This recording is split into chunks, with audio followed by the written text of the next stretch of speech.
Because I, with all of my heart, vim and vigor, believe the time is now. And what I mean by that, when I say the time is now, what is implicit in that statement is that I believe in the good. I believe that there is good in everyone. I believe that there are things in this life that are worth fighting for. I believe that there are things in this life worth believing in. I believe in hope. I believe in joy. I see infinite potential. I see possibilities where maybe some people don't. I see this. I know it. I believe it. And so that's why we say the time is now. That's where that really comes from. A place inside of me that is just this deep, like I want to say, an ancient knowing. In the wake of this election, this 2016 election, where Donald Trump was elected as our President of the United States. It has been a lot for everybody to sit with. Everybody. People who even voted for Trump, it's a lot. People are feeling a lot.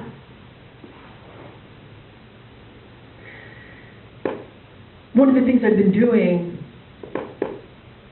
in this last week has been asking people, how are you faring? How are you doing? How is it with your soul? I've been writing this on Facebook a lot. You know, how is it with your soul today? And it's interesting because there's been a wide range of responses or reactions to that.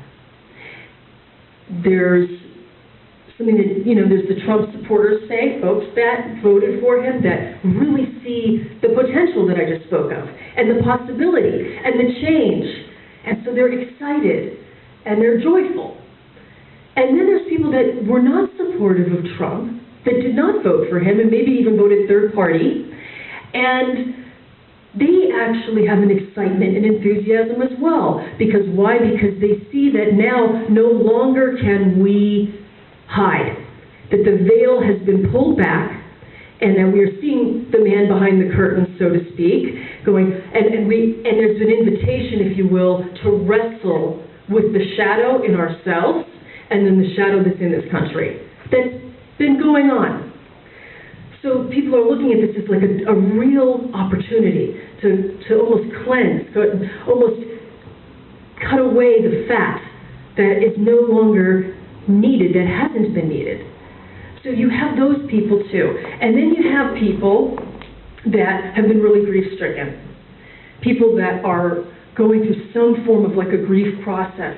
So they might be really sad and they might be in disbelief or in shock, or they might be very angry. And then there's someone that I spoke to yesterday. And he said to me after I asked him, he said, I felt a certain sense of security, not a lot, but now that this has happened, I feel like that has been ripped away. And I feel vulnerable, and I feel exposed. I'm scared.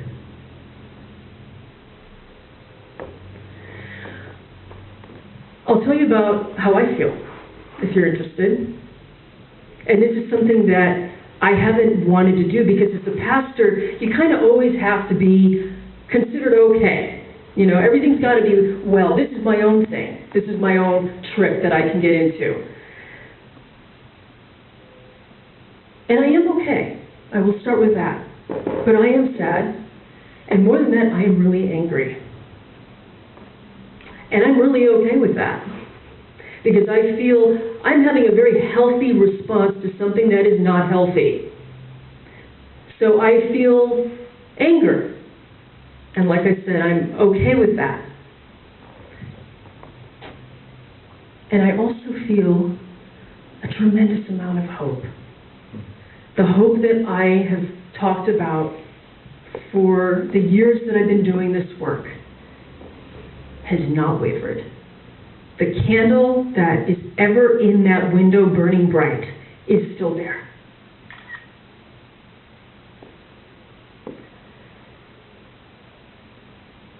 Last time, I talked to you all, some of you were here, some of you weren't.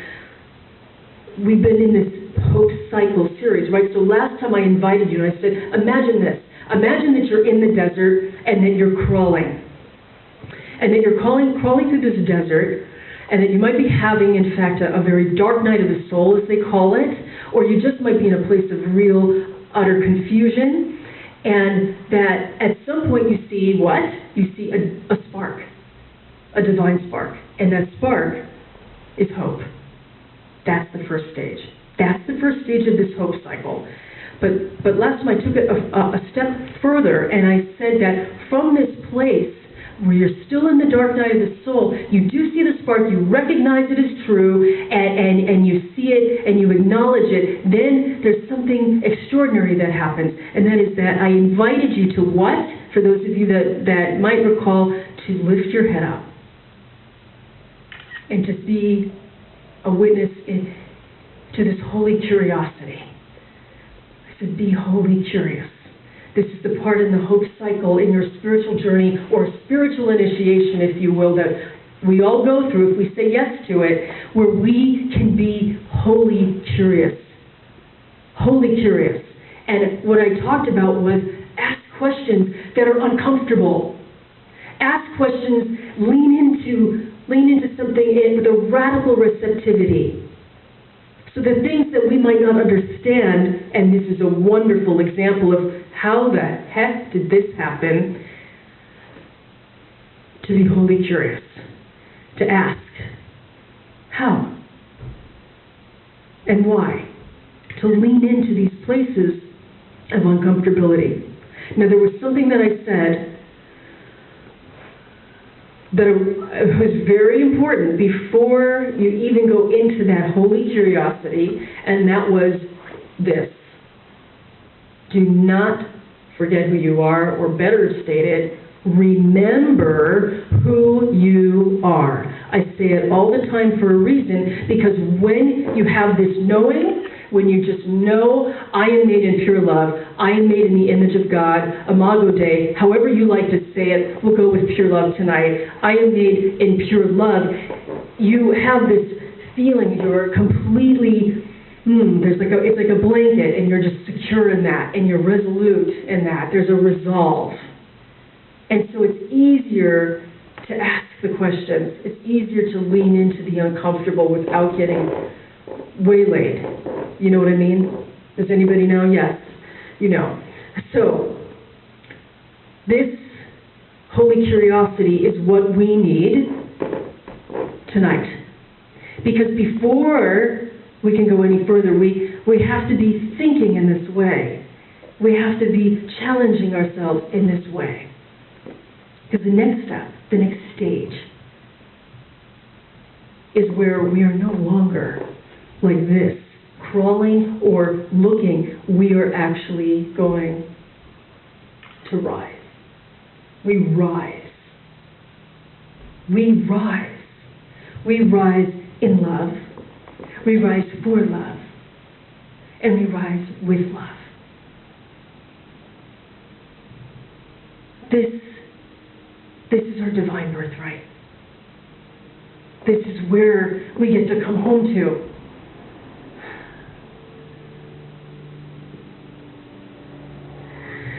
We rise. We rise in love. We rise for love. And we rise with love. And this is a stage, this is the stage called wonder. Yes, God calling.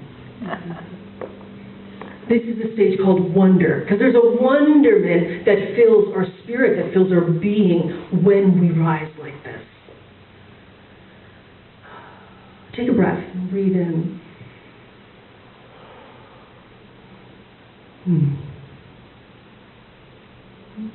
So there's a woman professor that I had, Ruth Rosen, and if anyone ever saw Berkeley in the 60s, this documentary, so she's featured in it, right? I got to take her at UC Berkeley, for a sociology course, and I acted like a buffoon because I was so gaga over her. So anyway, it was quite something to learn from her. And I remember her saying something that before you can go into solution, that you have to name the injury. You have to name the injury before you go into solution over anything. So that's what I'd like to do right now. So I'd like to take us a little bit into a journey that might be kind of, like I just was talking about the uncomfortable, and then we'll come out, up and out, okay? Does that sound good? Mm-hmm. Excuse me. And I'm not a politician, I don't know if you know that. I'm not a politician, I'm not interested in that. This is beyond politics. This is all spiritual. I know I've been talking about politics. I don't care about any of that. This is about our lives. This is about our lives. This is about our lives. So where I'm going to come from right now is from a place of the soul. This is what I see. This is what I believe. And I'm throwing the seeds out there, if you will.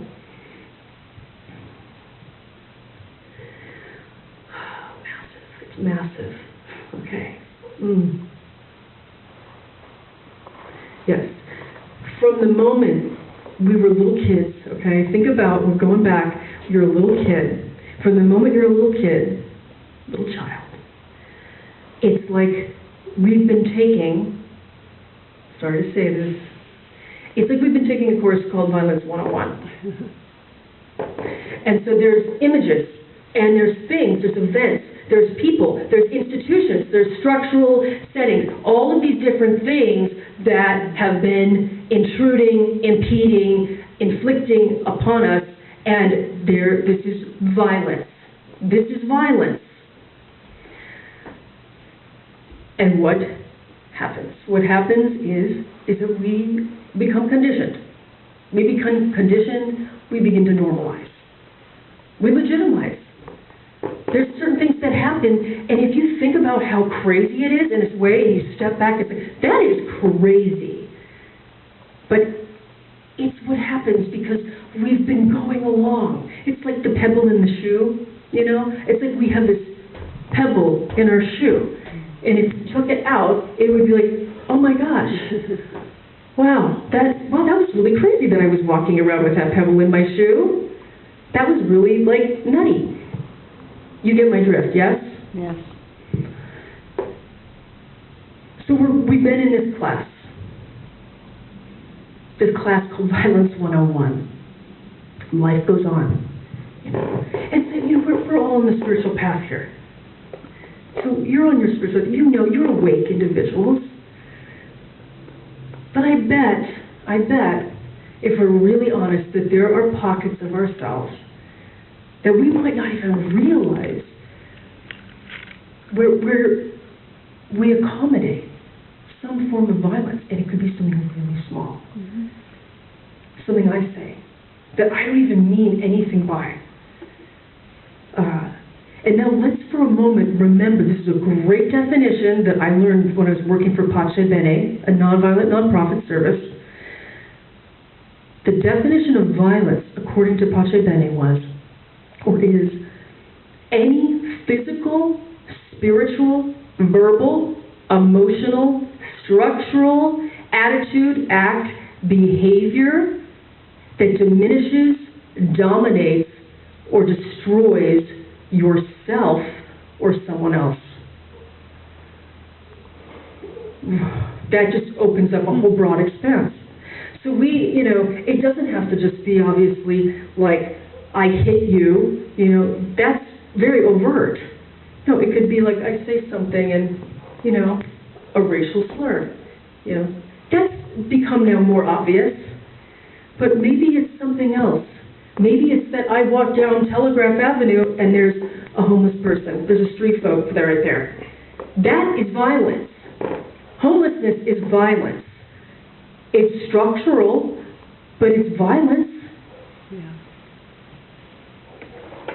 Poverty. It's almost like the movie The Matrix. Mm-hmm. You take the pill, and you're like, man, oh man, why didn't I take the blue pill? It would have been so much easier. So once you start going down this rabbit hole, a necessary rabbit hole, if we're going to name the injury, once we start going down, it is daunting. It can feel like, okay, where is the hope? Because I'm not seeing a lot of sparks. I'm not really wanting to lift my head in holy curiosity, and I sure as hell don't want to rise.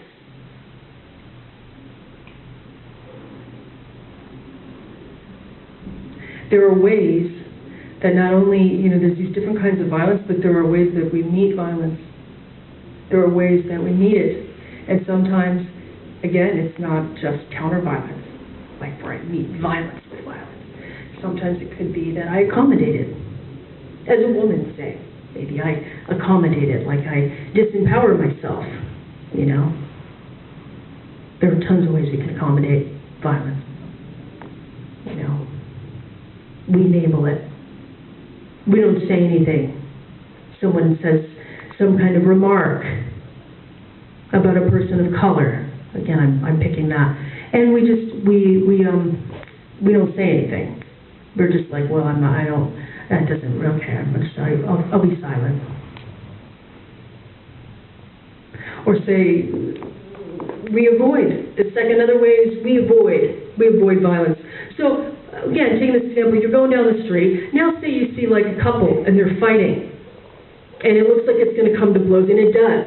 And you avoid it. You avoid it. I'm not saying you should jump in, but there are things that we can do to take action, yes? Yes? Yeah. But sometimes it's just, okay, I'm not noticing. I talked about Genevieve. Remember Katie Genevieve the other week? And people avoided.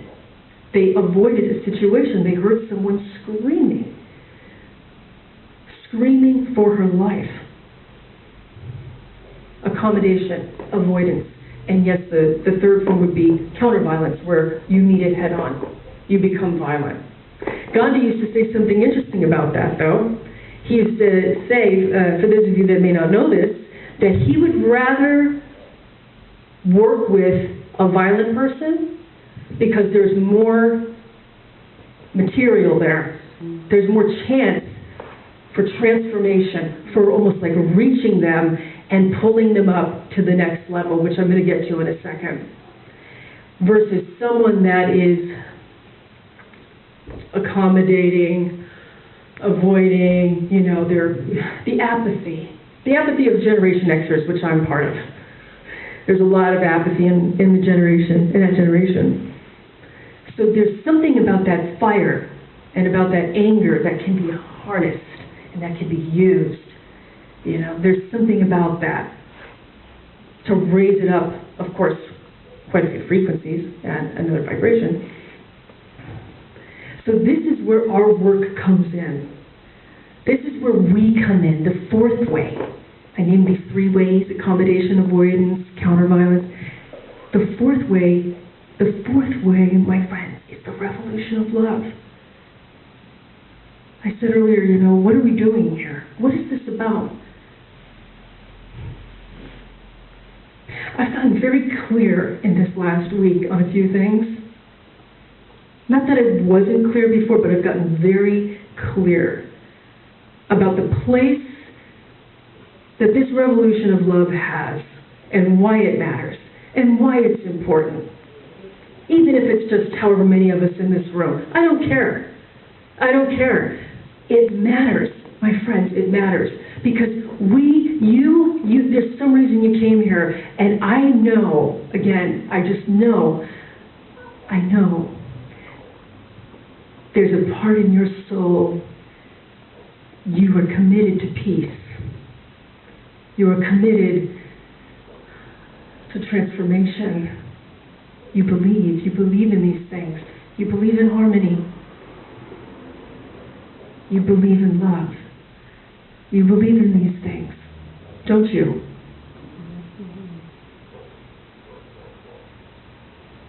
And so this is our way. This is our way out of the violence, is to come back to this knowing, this holy knowing. And this is where we get the strength to come up and to rise. Saying like, I'm rising. I am rising in love. I am rising for love. I am rising with love. I am doing this. Do you feel it? Do you? You can say something. I do. So this is the part when I always say to Farai or whoever I'm talking to, it's exciting. It's exciting. This is exciting. This is why we throw down and we keep doing these services. We keep going, you know. We keep doing the inner work on ourselves. We keep doing the outer work in the world, however you like to do it. However, whatever your slice of the pie is, whatever speaks to your soul, whatever makes your heart sing.